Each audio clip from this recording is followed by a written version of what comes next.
1200-র মধ্যে প্রায় 1200ই অ্যাক্টিভ। আগে যে সিএসসি সেন্টার প্রায় 400-র কাছাকাছি ছিল,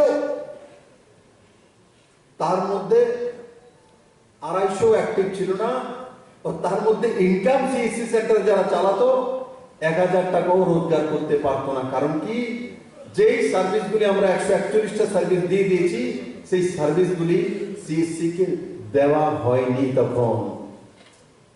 তার জন্য রোজগার হতো না। তো কে করবে? কম্পিউটার কে লাগাবে? 1 লাখ টাকা খরচা করে কে বসবে? এখন 1 লাখ টাকা না, 2 লাখ টাকা খরচা করে বসে যায়। কারণ কি, সে 40,000 টাকা রোজগার করতে পারে। জমির রেজিস্ট্রি, সেটাও সিএসসি সেন্টারের মাধ্যমে হওয়ার ব্যবস্থা করে দেওয়া হচ্ছে। একবার শুধু একটা সিগনেচার করার জন্য যেতে হবে, বাকি কাউকে জমির রেজিস্ট্রির জন্য এসডিএম অফিসে গিয়ে, ডিএম অফিসে গিয়ে, তহসিলদার অফিসে গিয়ে ধাক্কা খেতে হবে না। সেই জায়গাতে সরকার কাজ করেছে বন্ধু। যে জমিন কিনেছে, যে জমিন রেজিস্ট্রি করেছে, সে জানে কত কষ্ট হয়, কতবার যেতে হয়। প্রত্যেকটা মানুষের জীবনে একটাই স্বাদ থাকে, একটাই ইচ্ছা থাকে, সে সরকারি কর্মচারী হোক, সে কোনো নির্মাণ শ্রমিক হোক, আর সে কোনো বড় ঠিকাদার হোক, তার জীবনে একটা ইচ্ছা থাকে যে আমার একটা বাড়ি তৈরি করব। কিন্তু আপনারা যখন এখান থেকে যাবেন, পুরো জানকারি নিয়ে যান, আগে কি ছিল, এখন কি হয়েছে। চার দোকানে বসবেন, কাজ করার সময় কোনো বাড়িতে রাজমিস্ত্রির কাজ করছেন, তো সেখানে যে বাড়ির মালিক আছে তাকে বলা যে নরেন্দ্র মোদী 26শে অগাস্ট ই পোর্টাল করে দিয়েছে, সেই কারণে আমাদের সবার রেজিস্ট্রেশন হয়ে যাচ্ছে, আমরা এই সুবিধাগুলি পাচ্ছি, আগে এই সুবিধাগুলি পেতাম না। তার বিষয়ে আলোচনা করা, পজিটিভিটি তৈরি করা। আমাকে অনেক সময় সাংবাদিক বন্ধুরা বলে,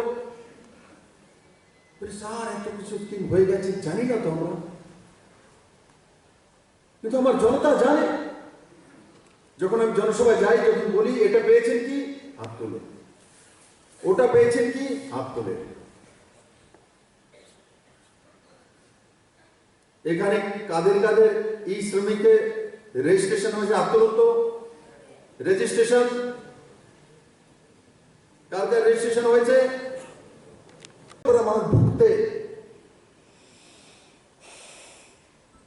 আমি তো এই মঞ্চ থেকে বলবো, এটা সরকারি মঞ্চ, কিন্তু বড় মাত্রা নির্মাণ শ্রমিকরা এসছেন, অন্তিম ব্যক্তিরা। একবার নিজের নিজের পরিবার, ইষ্ট দেবতার সামনে একবার চিন্তা করে দেখুন, কি কি হয়েছে আপনাদের সঙ্গে, কি কি করেছে, কি কি স্বপ্ন দেখেছে, কিভাবে তাতেই করত, তার বিনিময়ে কি পেয়েছেন।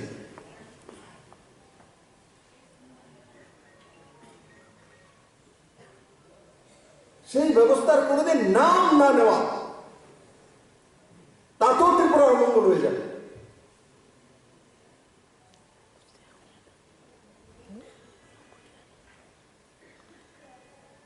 তাতেও ত্রিপুরার অমঙ্গল হয়ে যাবে।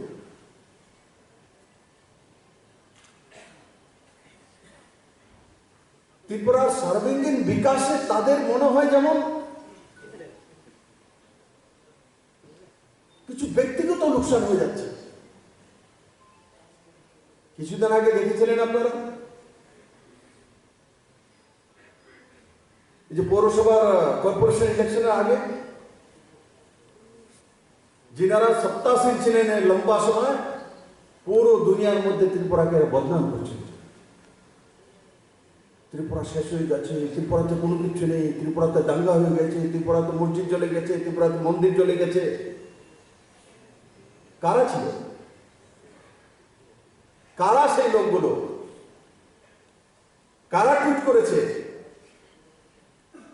কারা দুনিয়াতে ত্রিপুরাকে বদনাম করেছে? এখানে নর্থ থেকে তো লোক এসছে, ঊনকোটি থেকে এসছে। কই ঊনকোটিতে মসজিদ জ্বলেছিল? নর্থে মসজিদ জ্বলেছিল? যদি না জ্বলে কেন বলেছিল এরা? কি উদ্দেশ্যে বলেছিল? কি কারণে বলেছিল? কারণ কি ত্রিপুরাকে পিছিয়ে নেওয়ার জন্য। যখন পিস থাকে, শান্তি থাকে, তখনই কোনো রাজ্যের ডেভেলপমেন্ট হয়।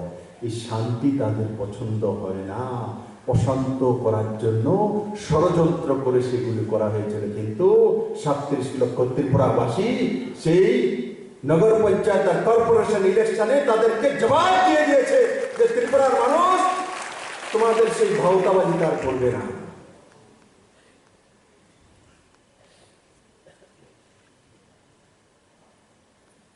তাই বন্ধুরা,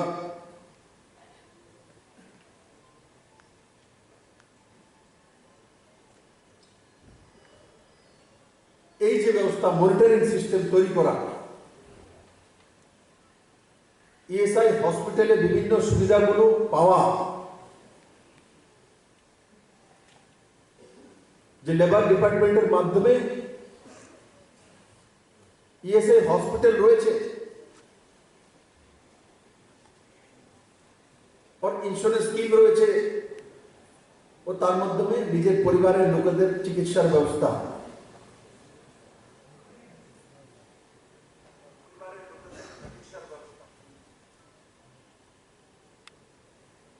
আর সঙ্গে সঙ্গে আগে যারা রেজিস্ট্রেশন ছিল তাদের পরিবারকে কতগুলো সুবিধা দেওয়া হয়। তার মধ্যে সবচেয়ে অন্যতম যে বিষয়টা হচ্ছে যে মেয়েদের বিবাহের সময় 10,000 টাকা করে আগে দিয়ে যাবে। এই সরকার আসার পর সেটাকে 25,000 টাকা করে, 25,000। আর বাকি যে সুবিধাগুলো সামান্য কিছু অর্থে, কোনো জায়গায় 20 টাকা প্রতি মাসে, আর আনঅর্গানাইজড ক্ষেত্রে যাদের রেজিস্ট্রেশন আছে সেখানে 75 পয়সা নিজেকে দিতে হবে, আর 3 টাকা 25 পয়সা কেন্দ্র সরকার দেবে, দিয়ে আপনার ইন্স্যুরেন্সের ব্যবস্থা করা। সুস্থ পরিবারের যে কল্পনা সেকে সাকার করা। এখনো রাজনীতিকে যে মাপদণ্ড, যে ত্রিপুরাতে রাজনীতি করতে হলে, বিরোধী পার্টির ভূমিকায় কাজ করতে হলে কিভাবে করতে হয় সেটাও বোঝে না, সেটাও জানে। এখনো ওই পুরনো কায়দায়, এই কায়দায় ত্রিপুরাতে রাজনীতি চলবে না। আপনাদের ভালোর জন্যই বলছি, দোকানপাট সব ঝাঁপ বন্ধ হয়ে যাবে। কারণ কি, শ্রমিকরা আপনাদের কাছে যাবে না। কারণ সিএসসি সেন্টারে যখন রেজিস্ট্রেশন হবে, যখন ইন্স্যুরেন্স পাবে, যখন মাসিক 20 টাকা খরচা করে তার 8-9টি সুবিধা পেয়ে যাবে, তো আপনার কাছে যাওয়ার সুযোগ নেই ওনার। দিন বদলে গেছে। ভাওতাবাজি করে ত্রিপুরাতে আর কোনোদিন রাজনীতি হবে না। কারণ কি, ত্রিপুরা সরকার সবকিছু ডাটা বেস করে নিচ্ছে, অনলাইন করে দিচ্ছে, ডিজিটাইজেশন করে দিচ্ছে, ট্রান্সপারেন্ট করে দিচ্ছে। দল দাসের ঊর্ধ্বে উঠে সবকা সাথ সবকা বিকাশে নকরি চাকরি দিয়ে দিচ্ছে।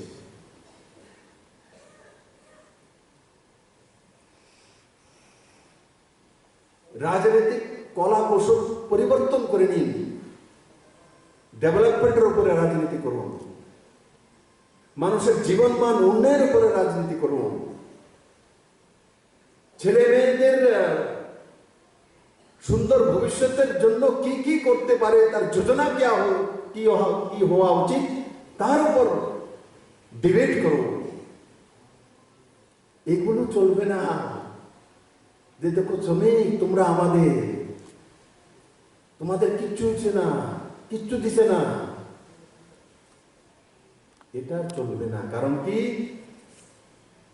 26শে আগস্ট 2021 माननीय प्रधानमंत्री नरेंद्र भाई मोदी नेतृत्व के जनमुखी गरीबमुखी सरकार, अंतिम व्यक्ति सरकार সে সরকার ই শ্রমিক পোর্টালের উদ্বোধন করেছে, তারই অঙ্গ হিসাবে আজকের এই কার্যক্রম।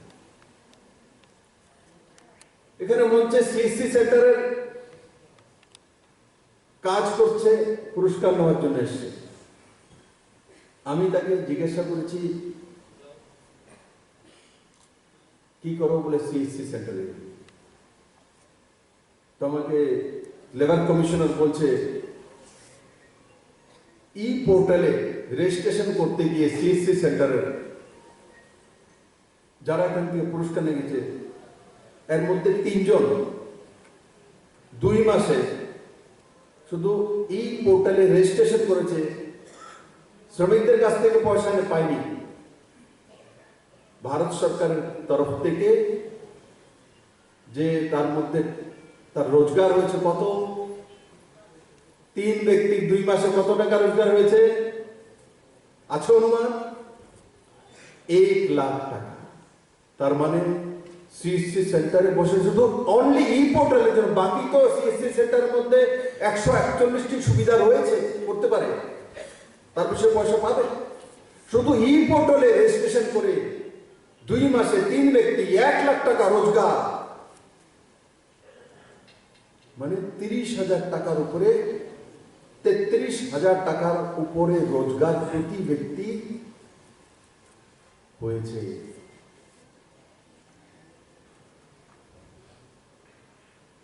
প্রতি ব্যক্তি 2 মাসে 33,000 টাকার উপরে রোজগার হয়েছে এই 3 জনের।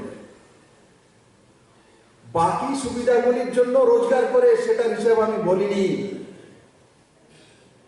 প্রায় 1200 সিএসসি সেন্টারের মধ্যে ত্রিপুরাতে মিনিমাম 4,000 থেকে 40,000 টাকা পর্যন্ত সিএসসি সেন্টারে রোজগার করে এই ত্রিপুরাতে 1200 পরিবার পালন করা হয়। জনতাকে এক্সট্রা কোনো বার্ডেন বা পয়সা দিতে হয় না সিএসসি সেন্টারে। যেটা ত্রিপুরা সরকারকে দেওয়া হতো তার মধ্যে থেকে ত্রিপুরা সরকার মানে গভর্নমেন্ট তাকে একটা অংশীদার দিয়ে দেয়, আর সুবিধা নিজের গ্রামের কোন একটা ছেলের কম্পিউটারের মধ্যে।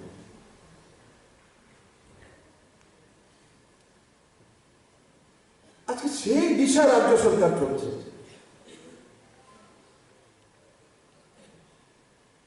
বন্ধুরা, এই সরকার আজকে 21 তারিখ, তো 3 বছর 8 মাস 2 দিন হয়েছে। 3 বছর 8 মাস 2 দিন। আমি প্রত্যেক দিনের হিসাব রাখি।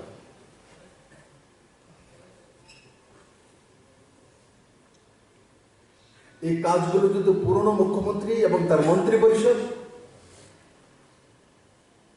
লাগাতার 25 বছরের যদি প্রতিদিনের হিসাব রাখতেন,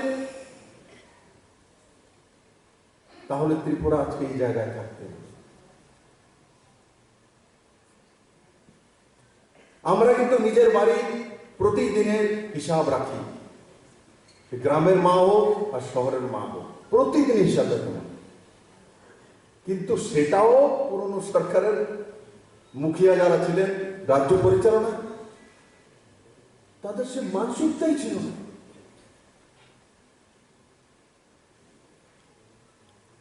সে নিয়তে ছিল না।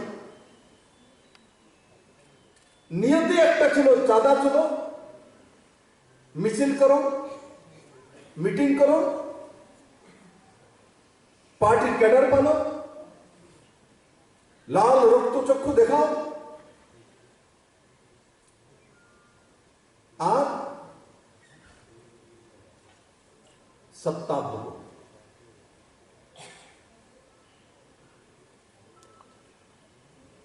और শ্রমিকদের গরিবদেরকে তাতিয়ে তুলো। শুধু তাতানো ছাড়া কি করেছে? গিয়ে বলতো, দেখেছেন সবাই ভাইরা, আপনাদের এই অধিকার দিচ্ছে না,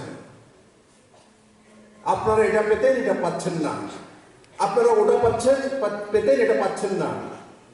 যদি পেয়েও যায় তো বলবে, চাঁদ পেলে বলবে আপনার সূর্য পাওয়া উচিত ছিল, সূর্য পেলে বলবে বৃহস্পতি পাওয়া উচিত ছিল, বৃহস্পতি পেলে ন্যাপচুন প্লুটো পেয়েছেন না তো আপনি।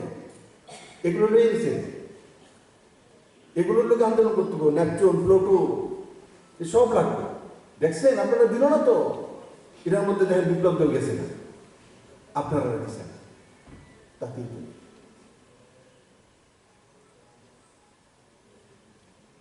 40টা বছর ত্রিপুরার মানুষ তাদেরকে দেখেছে,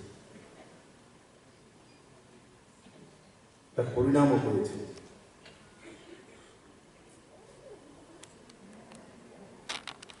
নেতা আমি নাম বলবো না এদের, আমি তাদেরকে কোনোদিন ইট তুলতে দেখিনি। একটা ইট হাতে তুলেছে তার একটা ছবি দেখিয়ে দিন তো শ্রমিক নেতাদের। কৃষক নেতা মুখ্যমন্ত্রী ছিলেন,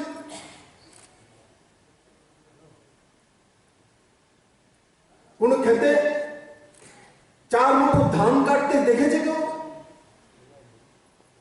যদি ধান কাটতে কেউ দেখেছে, এই সরকার আসার পর কৃষি মন্ত্রী প্রণোদ সিংহ রায়কে দেখেছে ধান কাটছে, সোশ্যাল মিডিয়াতে আছে, মিডিয়াতে আছে।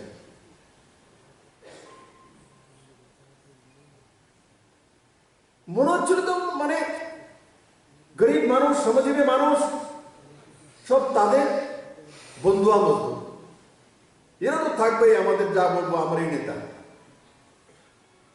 ও তাদেরকে শোষণ করে বাড়ি নির্মাণ করা, 7 তলা পার্টি অফিস তৈরি করা, কাদের রক্ত দিয়ে, কাদের ঘাম দিয়ে, কাদের পরিশ্রম দিয়ে। ঠিকই তো বলেছে মন্ত্রী, মনরেগা কাজের যে পারিশ্রমিক পেত তার থেকেও চালা। আরে ত্রিপুরা রাজ্যে এই সরকারের সবচেয়ে বড় উপলব্ধি, মানুষের সবচেয়ে বড় মুক্তি, সেটা হচ্ছে চাঁদাবাজি থেকে মুক্তি পেয়েছে মানুষ।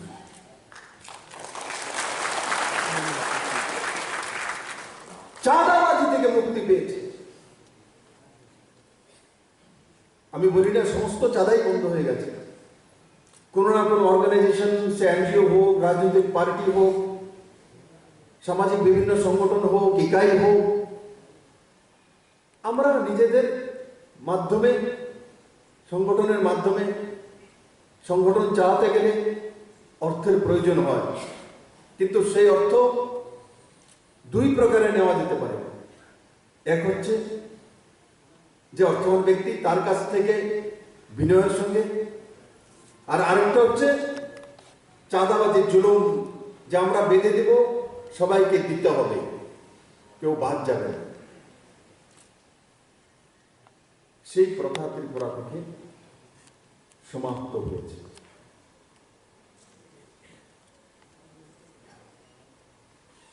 বন্ধুরা, মাননীয় প্রধানমন্ত্রী নরেন্দ্র ভাই মোদীর নেতৃত্বে এক জনমুখী अंतिम ব্যক্তির সরকার চলছে। अंतिम ব্যক্তি, সমাজের যে अंतिम ব্যক্তি, দীনদয়াল উপাধ্যায় একাত্ম মানববাদ, সেখানে সেটাই রয়েছে যে সমাজের अंतिम ব্যক্তি পর্যন্ত সরকার গভর্নেন্স পৌঁছে দেবে। এই তো করছে সরকার। আগে লেবার অফিসে এসে রেজিস্ট্রেশন করতে হতো, পুরো দিনের হাজিরা চলে যাবে, হয়রানি হতে হতো, বাস ভাড়া দিয়ে আসতে হবে।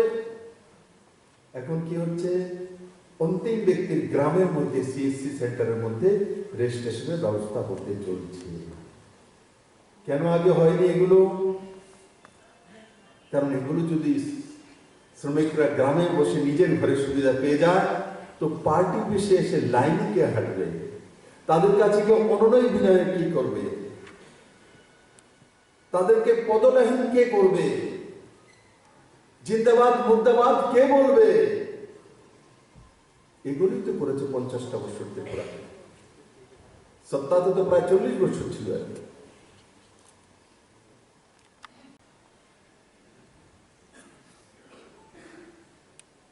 বন্ধুরা,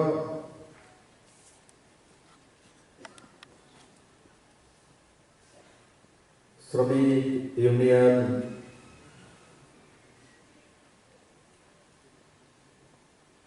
আন্দোলন অধিকার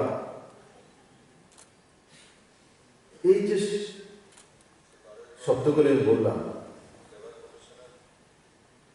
এই শব্দগুলো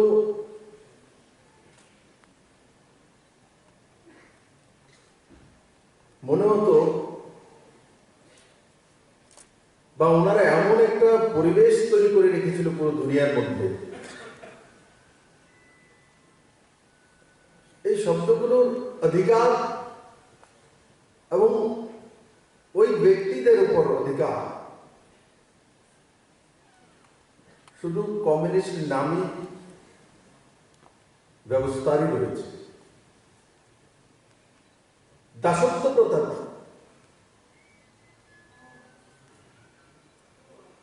और এই নামগুলো ইউজ করে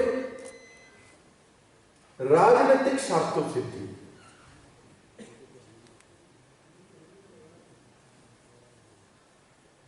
পুরো দুনিয়াতে, শুধু ত্রিপুরাতে ভারতবর্ষ হয়েছে তেমন না,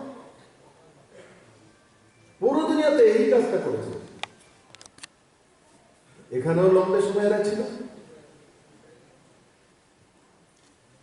তো ই পোর্টাল ওনারা কেন আনেননি? সিএসসির মাধ্যমে প্রত্যেকটি গ্রামের মধ্যে আমার নির্মাণ শ্রমিকরা যাতে সেখানে রেজিস্ট্রেশন করতে পারে, নিজের অধিকার নিতে পারে, সেটা ত্রিপুরাতে কেন হয়নি? আজকে কিভাবে প্রায় 1200 সিএসসি সেন্টারের মধ্যে তার ব্যবস্থা হয়ে গেছে, আগে কেন হয়নি? এই নির্মাণ শ্রমিকরা তো আন্দোলন করতেন তাদের সঙ্গে, তাদের লাইনে যেতেন, তো তাদের জীবনমান কেন উন্নয়ন হয়নি? কেন সরলীকরণ হয়নি? কেন লেবার অফিসে এসেই সবকিছু করতে হবে? আজকে কিভাবে এই সরকার আসার পর সেই অফিসে না এসে নিজের বাড়ির সামনে সিএসসি সেন্টারে কিভাবে করা যেতে পারে, তার আধার কার্ড দিয়ে, তার অন্যান্য ডকুমেন্টস দিয়ে, তার ব্যবস্থা এই সরকার কিভাবে করতে চলছে? মন্ত্রীবয় তো ঠিকই বলছিলেন, 1 লাখের উপরে নির্মাণ শ্রমিক রয়েছে, কোভিডের সময় ঘোষণা করেছে একসঙ্গে 3000 টাকা করে দিয়ে দেব, তো 40,000 লোকই নিতে পেরেছে। কারণ কি? মাত্র 50,000ই অ্যাক্টিভ আছে, বাকিগুলি অ্যাক্টিভ নেই। তো এত বড় আন্দোলনকারী, এত বড় শ্রমিক দরদি, তাদের অ্যাকাউন্টগুলি অ্যাক্টিভ কেন থাকলো না? তার দায়িত্ব কার ছিল? আন্দোলন কিসের জন্য হয়েছে, কার জন্য হয়েছে? কেন সরকার দেওয়ার পরও বাকি যে 70,000 কাছে কেন গেল না? জিজ্ঞাসা করা উচিত। নির্লজ্জ এরা, শ্রমিকদের নামে নেতা হয়ে বড় বাড়ি, বড় গাড়ি और নিজস্ব পার্টির ফায়দা। Subscribe to Tripura Info and press the bell icon so that you never miss any latest updates and news on Tripura.